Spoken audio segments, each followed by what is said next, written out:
നമുക്കിന്ന് വരാൽ മീൻ കറി തയ്യാറാക്കിയെടുക്കാം. അതിനായിട്ട് നമ്മൾ മീൻ നല്ലതുപോലെ വെട്ടി കഴുകി വൃത്തിയാക്കി വെച്ചിട്ടുണ്ട്.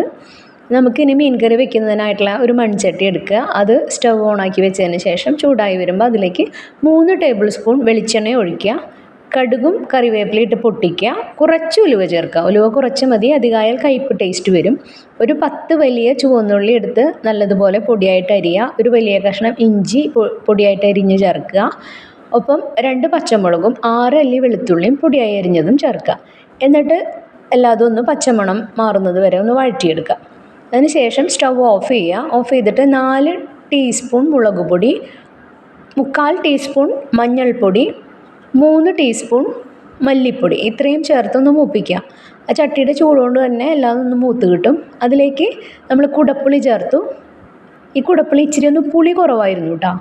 പിന്നെ നമ്മൾ ചേർത്തത് നാളികേരപ്പാലാണ്. നാളികേരത്തിൻ്റെ 2ഉം 3ഉം പാല് ചേർത്ത് 1-ാം പാല് മാറ്റി വെച്ചിട്ടുണ്ട്. അങ്ങനെ നാളികേരപ്പാൽ ചേർത്ത് ഒന്ന് തിള വന്നതിന് ശേഷം നമ്മൾ കഴുകി വൃത്തിയാക്കി വെച്ചിട്ടുള്ള മീൻ കഷ്ണങ്ങളും ചേർത്തു.